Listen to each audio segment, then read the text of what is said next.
Pour donner plus de racines au majestueux baobab, emblème de l'Union progressiste Le Renouveau à Parakou, la haute sphère du parti, après avoir au cours de la semaine rencontré plusieurs têtes couronnées et leaders religieux du nord du pays, est en congrès dans la cité des Kobourou qui accueille du 15 au 17 mars 2024 la première réunion de la direction exécutive nationale du parti au titre de l'année 2024. Au cours de cette première session qui a réuni le Gotha politique du parti et les militants, Moustapha Orougankou, l'autorité communale a dans son discours salué la tenue de cette rencontre dans sa cité, une rencontre qui doit définitivement enraciner le parti dans sa commune pour les prochaines échéances. Camarade président, dans la 8e circonscription électorale, c'est peu dire que d'affirmer que nous avons été ébranlés par les résultats des dernières joutes électorales. Le plus important et le plus remarquable aujourd'hui, c'est la détermination lisible dans le comportement au quotidien des militantes et militants dont je salue ici le courage et l'engagement pour relever les défis. Pour permettre à chaque membre de véritablement comprendre l'importance de l'enjeu, le coordonnateur départemental du parti a présenté le bilan et les aspirations politiques du parti dans le département du Borgou et dans tout le septentrion. Conscient des challenges qui sont les nôtres, la coordination départementale du Borgou du parti, que j'ai l'insigne honneur de diriger, poursuit l'installation de nos structures de base dans le département. Ainsi, avec le soutien de la direction exécutive nationale, nous avons installé à la date d'aujourd'hui 482 cellules de base sur 544 prévues, soit un taux d'installation de 88,60% au niveau départemental. Et toutes les dispositions sont prises pour que dans les prochaines semaines, nous atteignions les 100% d'installation dans toutes les communes du département. Placé sous le thème Enjeux et défis pour l'enracinement de l'Union progressiste Le Renouveau, le président de l'Assemblée nationale, une mémoire vivante, a présenté la jeunesse du parti avec pour objectif principal une projection dans l'avenir. L'objectif principal de tout parti politique est bien évidemment la conquête et la gestion du pouvoir d'État. Il s'agit d'une noble ambition que tous les partis politiques ont nourrie, mais jamais réalisé dans notre pays depuis les indépendances. Pour être au rendez-vous de l'histoire, nous devons inscrire nos actions dans 1. La remobilisation, la structuration et l'organisation méthodique de nos ressources, que sont les militants et les militantes. 2.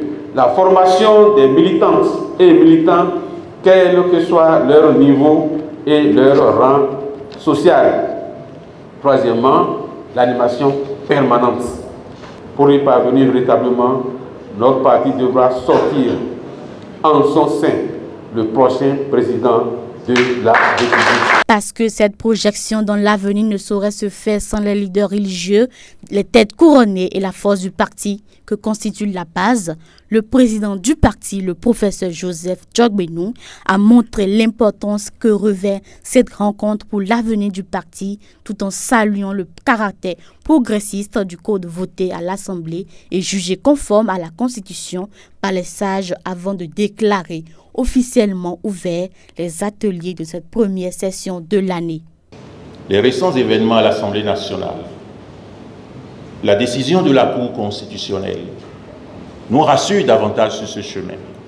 Et publiquement, nous voudrions dire, au nom de l'Union progressiste Le Renouveau, que nous sommes satisfaits, que le signal est fort.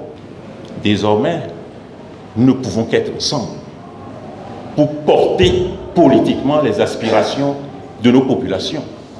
Désormais, il faut avoir 20% au minimum dans chacune de nos circonscriptions électorales pour espérer être présent au nom du parti à l'Assemblée nationale. La leçon que nous a donnée l'Assemblée nationale nous permet de considérer que l'unité nationale, ce n'est pas l'unité des politiques, ce n'est pas l'inclusion des politiques.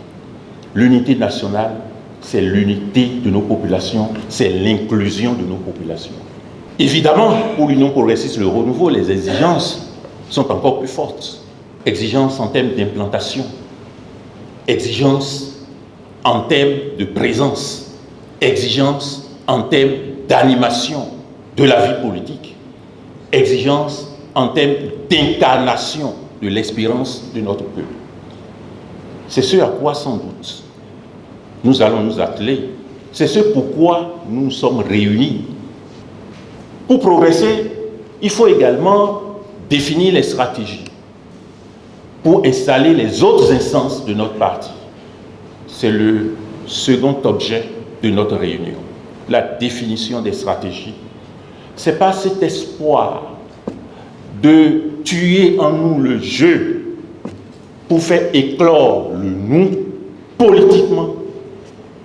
C'est par cette espérance que nous détenons de notre peuple, de nos concitoyens, de les amener encore plus loin dans le développement, dans la gouvernance de qualité, que je déclare ouvert la session de la direction exécutive nationale.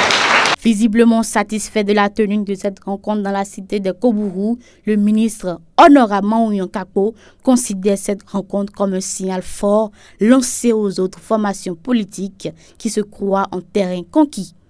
Lors des dernières élections législatives, la performance souhaitée par notre parti dans cette circonscription n'a pas été celle escomptée. Nous affirmons maintenant que nous allons à la conquête de ce terrain-là.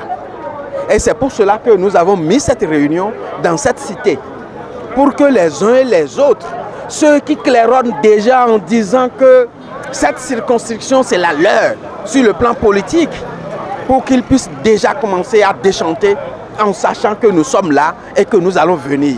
Durant 3 jours, donc, les membres de la direction exécutive nationale de l'UPR doivent travailler à définir des stratégies afin d'installer la machine de guerre démocratique du parti avant les prochaines échéances de 2026, et ce, avec le concours de plusieurs hauts responsables présents à cette rencontre décisive.